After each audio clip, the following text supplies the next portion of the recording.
Assalamualaikum warahmatullahi wabarakatuh. Perkenalkan, nama saya Rel Fiona, NPM A1L018070. Saya merupakan salah satu mahasiswi Universitas Bengkulu, program studi bimbingan dan konseling, Fakultas Keguruan dan Ilmu Pendidikan semester 6A. Pada kesempatan kali ini, saya akan menjelaskan mengenai gangguan kecemasan. Untuk lebih lanjut, mari kita simak penjelasan yang sudah saya siapkan. Nah, kali ini saya akan menjelaskan mengenai gangguan kecemasan. Mungkin masih banyak yang bertanya-tanya, apa sih gangguan kecemasan itu? Jadi, pada kesempatan kali ini saya akan menjelaskan apa itu gangguan kecemasan. Di sini saya sudah menyiapkan definisi dari gangguan kecemasan. Gangguan kecemasan adalah ketegangan, rasa tak aman atau kekhawatiran yang ditimbulkan karena dirasakan akan terjadi sesuatu yang tidak menyenangkan. Tetapi sumbernya sebagian besar tidak kita ketahui.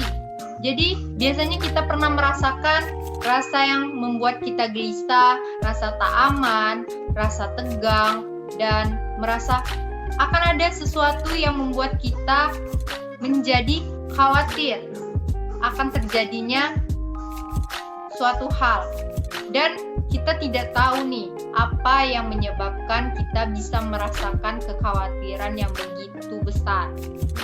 Dan gangguan kecemasan ini juga dibagi menjadi dua kecemasan. Yang pertama yaitu gangguan kecemasan normal, di mana kecemasan normal ini adalah adiktif, merupakan respon bawaan untuk ancaman atau tidak adanya orang atau benda yang menandakan keselamatan dalam menimbulkan gangguan kognitif atau kekhawatiran. Dan somatik, di mana kita akan merasakan jantung berdebar-debar, berkeringat, gemetar, kedinginan, dan masih banyak gejala lainnya. Dan gangguan kecemasan yang kedua yaitu kecemasan patologik, di mana kecemasan patologis ini adalah kecemasan yang berlebihan sehingga merusak fungsi.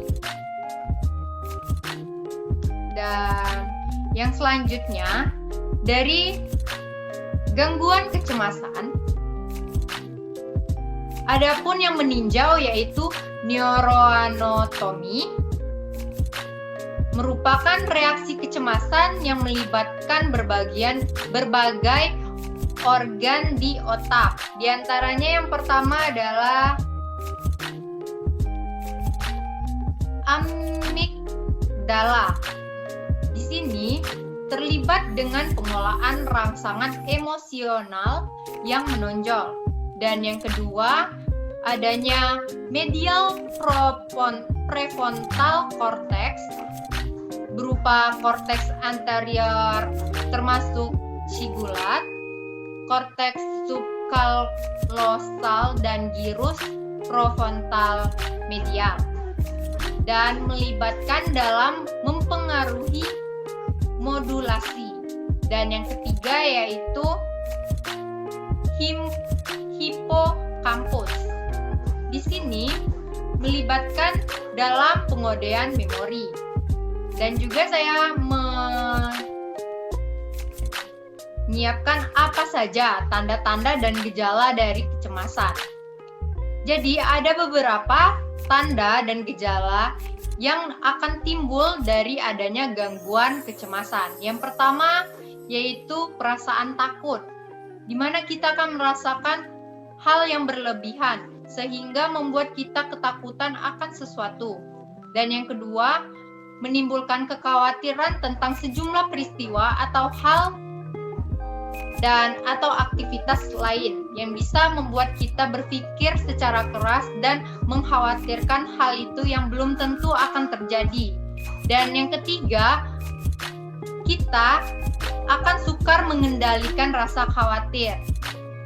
Dari poin 1 dan poin ketiga, itu juga akan dapat menimbulkan beberapa gejala, seperti yang pertama, adanya rasa gelisah, mudah marah, mudah lelah, otot tegang, sukar konsentrasi, dan juga tidur kita akan terganggu, susah dalam tidur, sering terbangun saat kita tidur, dan tidur kita itu tidak nyenyak.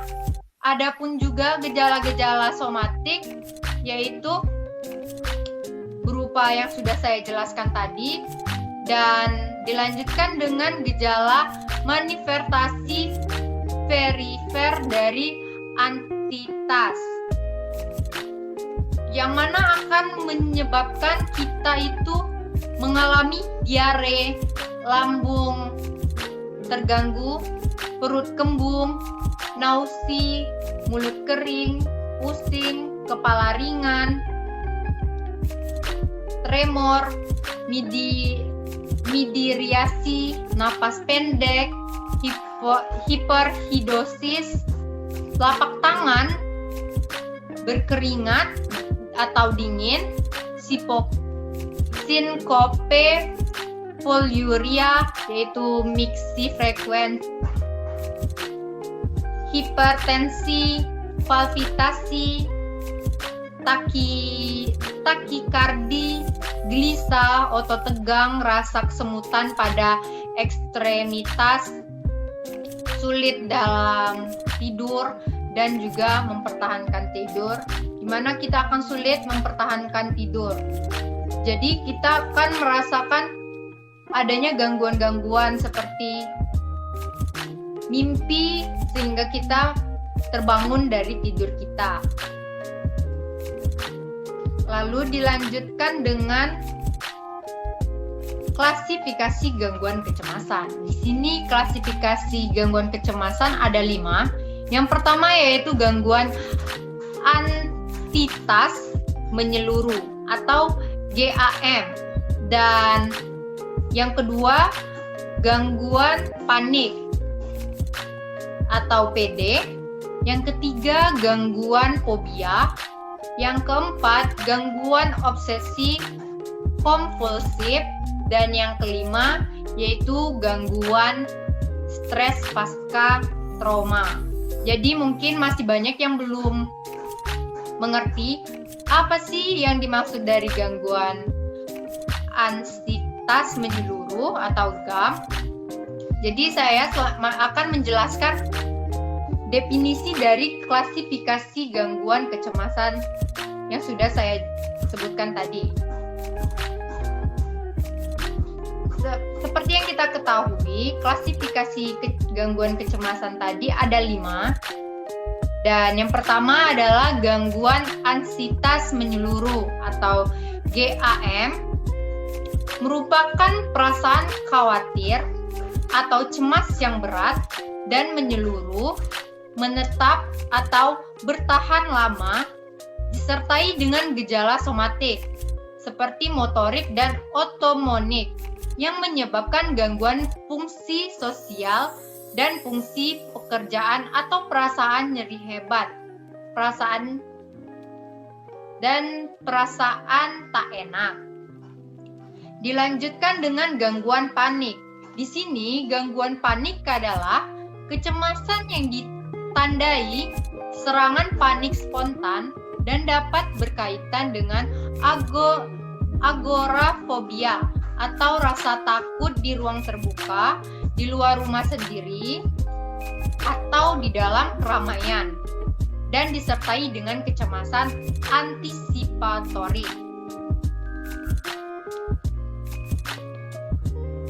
Dan yang ketiga, gangguan fobik atau gangguan fobia. Gangguan fobia ini merupakan ketakutan yang menetap hebat dan irasional terhadap suatu objek, aktivitas, atau situasi spesifik yang menimbulkan suatu keinginan mendesak untuk menghindari objek tertentu atau aktivitas, situasi yang ditakuti. Rasa takut itu diketahui oleh individu sebagai suatu yang berlebihan atau secara proporsional tak masuk akal terhadap bahaya aktual dari objek aktivitas atau situasi tersebut.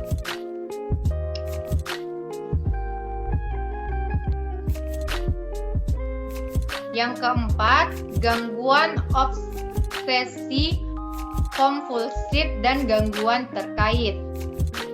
Jadi, gangguan ini yaitu kecemasan dapat berubah menjadi gejala khas.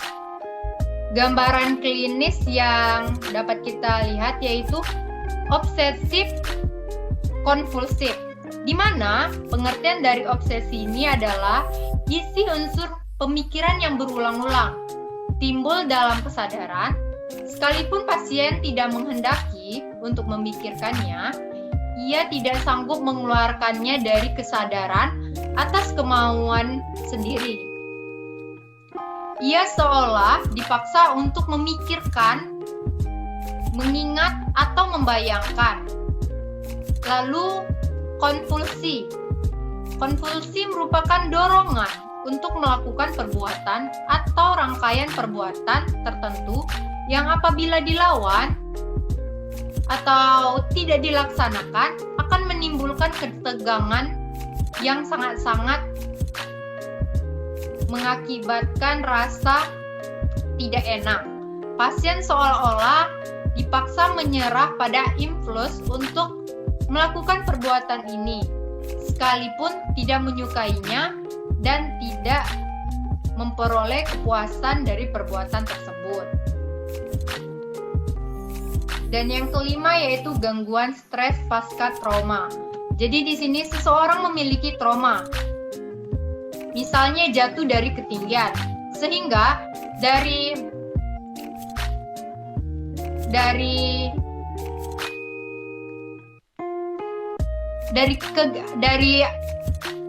masalah trauma jatuh dari ketinggian ini akan menimbulkan stres yang berlebihan sehingga merusak